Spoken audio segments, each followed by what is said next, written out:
Okay, we're going to do section 4.7, okay, translating ordinary statements into categorical propositions. And you're going to find this, right from that topic heading up there. This is very relevant. There are lots of ordinary statements that we make that we can convert them into the categorical propositions A, E, I, or O. Then you could use Aristotle's square of opposition. Then you could use conversion, obversion, contraposition. All these neat little tight logical relationships, immediate inferences. You can use these relationships, these logical inferences, after converting things we ordinarily say into, like I said, the A, E, I, and O. And if you said a few things, and there actually was a small argument there, like a syllogism, which we'll go into later, two premises and a conclusion, you could take ordinary statements. If there were three categorical propositions, you could convert three ordinary statements, and you were using those ordinary statements to put forth an argument. Let's say you said number one, blah, blah, blah, blah, blah. Premise two, you said something else in an ordinary statement. And then, therefore, I really think da-da-da-da-da. Well, what if we could convert those three statements into categorical propositions with three terms appearing twice? It's possible. Okay? So what this chapter is about, or this section, is just how you do that. You take an ordinary statement. I'm going to give you several rules here, and how you can convert them into a categorical proposition, which means they will have a quantifier, a subject term, a copula, and a predicate term. Okay? So let's start here. All right, ordinary statements. This is going to repeat kind of what I just said.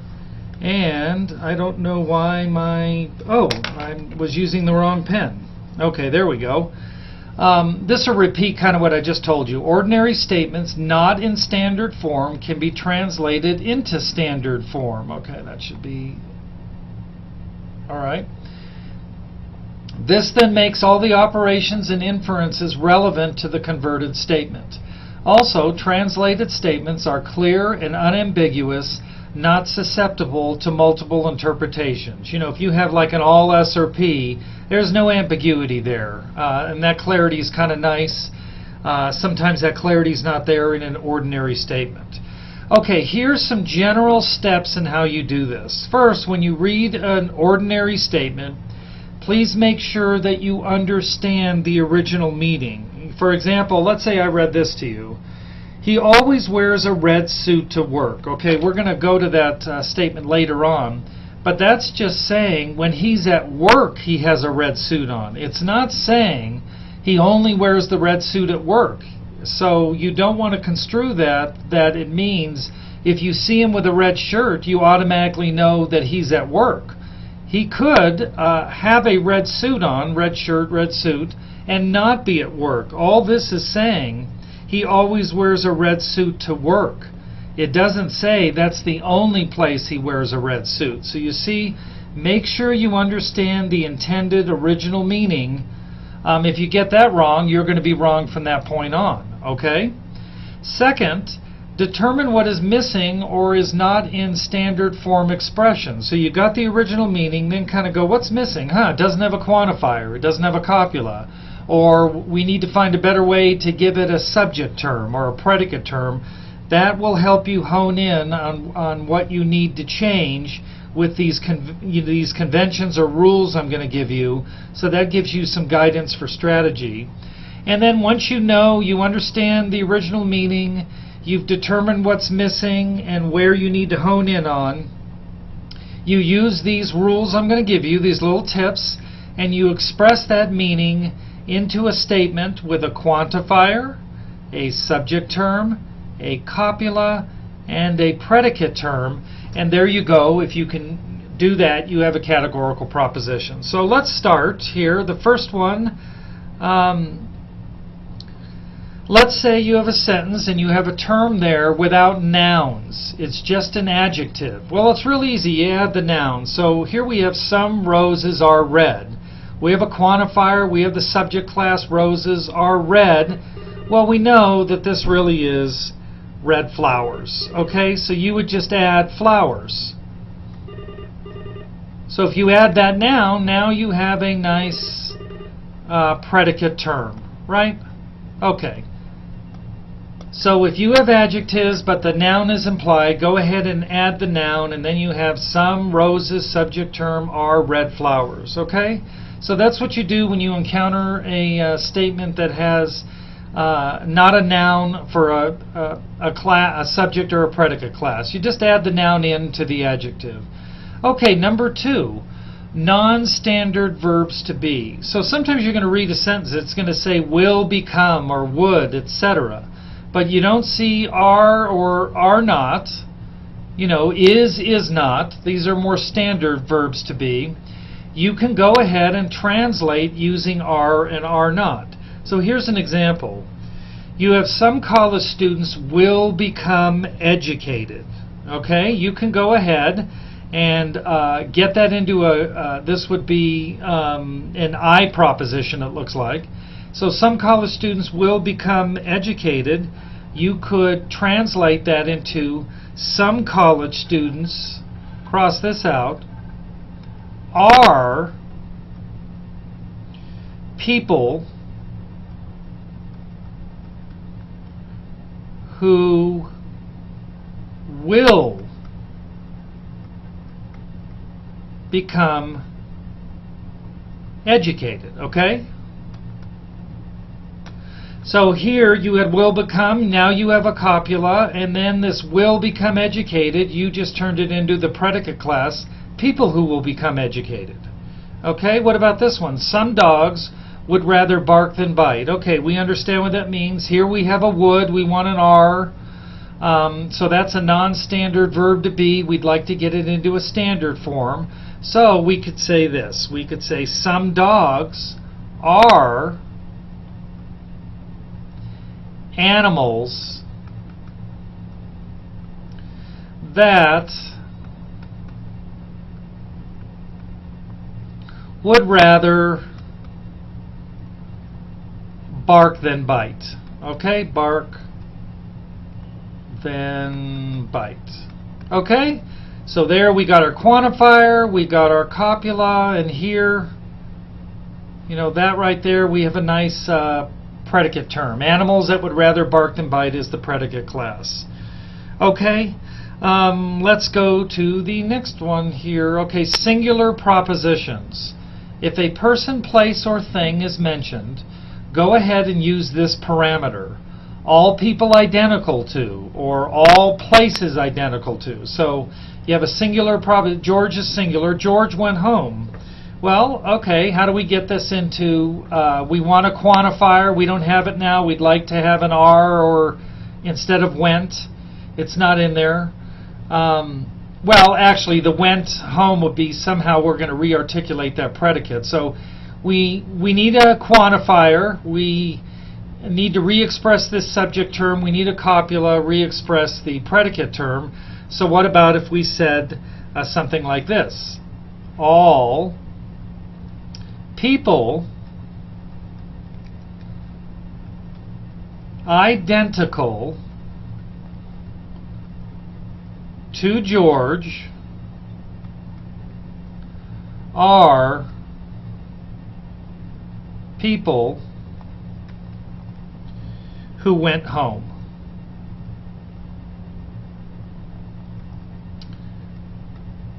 Okay, so instead of George, we have a quantifier, and then we have people identical to George. There's your subject term. Are, we've got a copula now. People who went home, we've got a predicate. Okay?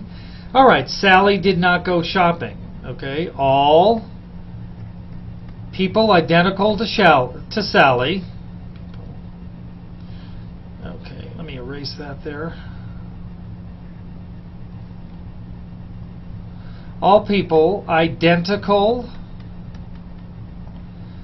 to Sally are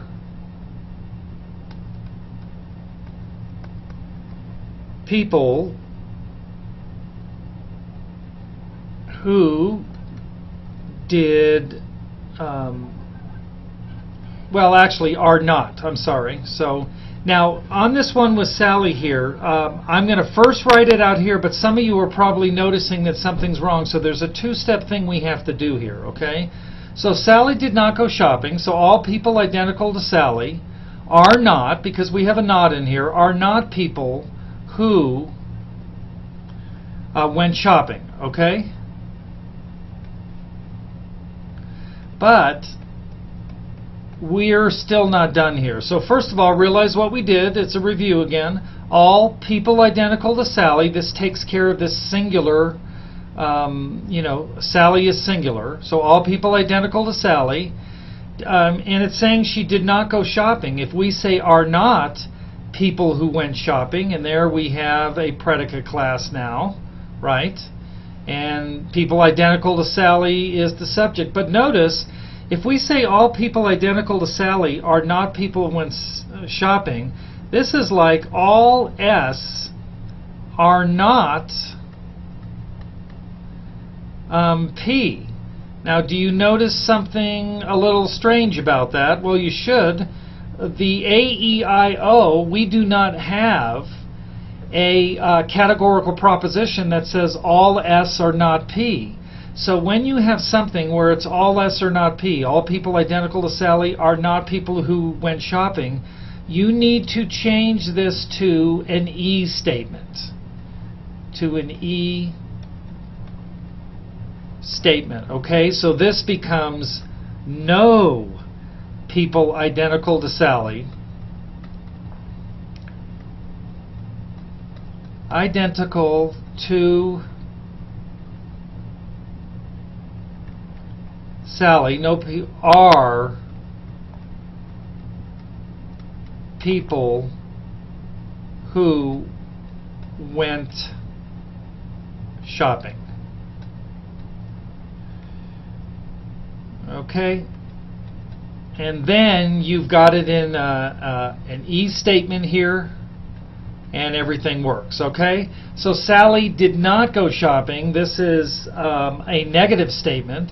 First, go ahead, say all people identical to Sally, takes care of Sally, are not people who went shopping.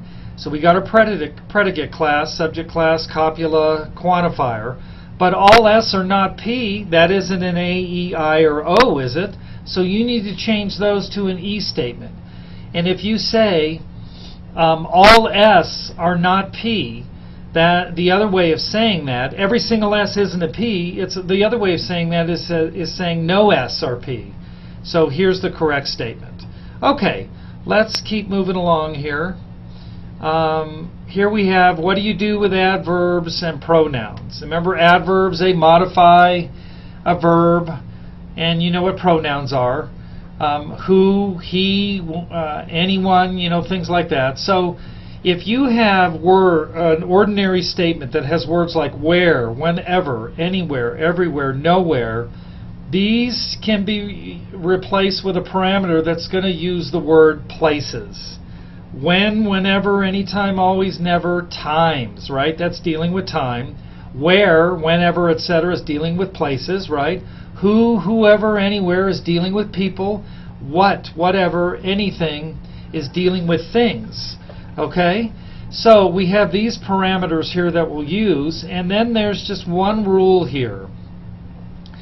If your adverb or pronoun is using a W, then the subject term follows, and this even includes if you have something like nowhere. Nowhere is considered that it's using a W, and the subject term follows. Okay. And I'll give you some examples, so don't worry, this will become clear. Okay? All right, so let's go over here. He always wears a red suit to work. Okay, we already brought that up in the beginning about the meaning. Now we got to, check the meaning.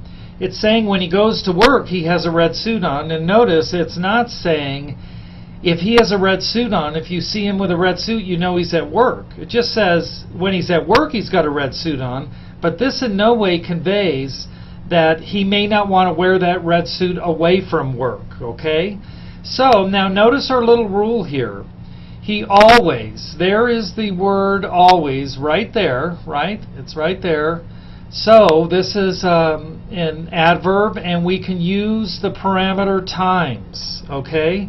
And since it's not a W word, wearing a red suit, that's going to be the predicate, and him at work is going to be the subject, okay? So he always wears a red suit to work, so there's something here about going to work and what he's wearing when he's at work. Since it's not a W word, then that means that the subject term is not going to follow, but the predicate term is. So what follows? The predicate will follow. He always wears a red suit. So something about going to work is going to be the subject. Wearing a red suit is going to be the predicate. So using this parameter of times, and we'll use the quantifier all again for these. So you would say something like this: all times he goes to work,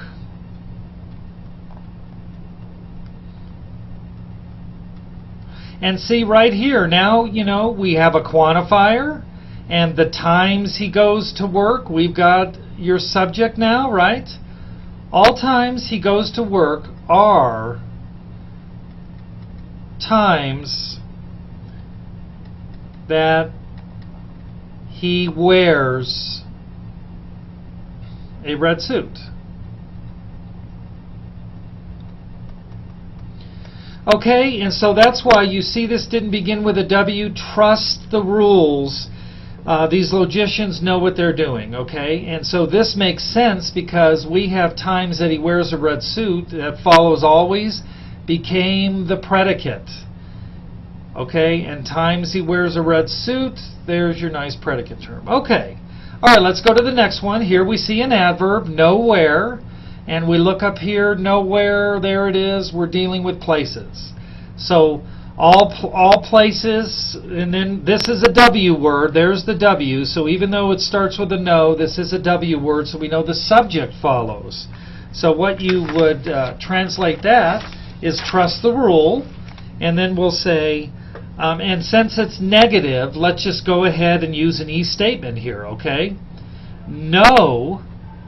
Instead of all, we'll use no here.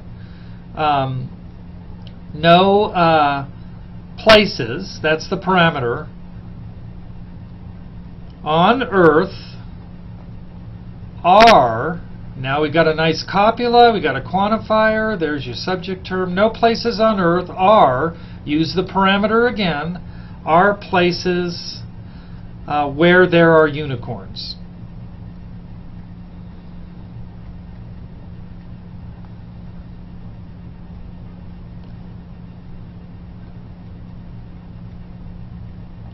Okay, and there's your predicate class. Okay, all right, whenever he wins, he celebrates. Okay, whenever, let's see, it's right up here, it's going to be times.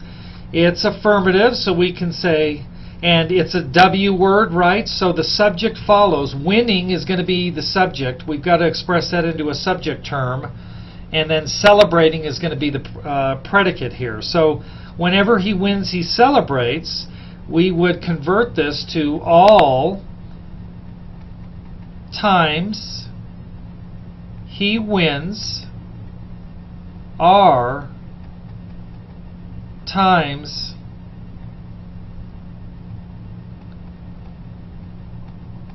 he celebrates. Okay, we've got our quantifier, we've got our copula, we've got the subject, and we've got the predicate. Okay, so make sure you understand the phrase. This one we understood it here. Now this is also saying, you know, the only time he celebrates, he wins. He could celebrate for other. He could celebrate a birthday, but this says when he wins are times he celebrates. It doesn't say he only celebrates when he wins. So again, make sure you understand the meaning. Find out what's missing. Use these parameters and look for clues. Okay. All right. Unexpressed quantifiers. Right here. let's see. All, no, or some is implied but not expressed, so determine the probable quantifier meant by the statement. Okay? So, if you have emeralds or green gems, there isn't a quantifier expressed, but we kind of know what's implied here, okay? All, no, or some is implied, but it's not expressed. This is really talking about all emeralds or green gems, right? So just add all, because that's what's implied. A tiger is a mammal, okay? This really talking about all tigers. All tigers are mammals. Right? There you go. A fish is not a mammal. This would be, first of all, we'd go all fish are not mammals. Now, that's an all S or not P, so we've got to convert that to an E, and what we would want to say is no fish are mammals. Okay, so that's how you'll deal with that. I'll tell you what, we'll stop here and then we'll go part 2. We'll finish the rest of this video off. So we'll do section 4.7 part 2 will be our next video.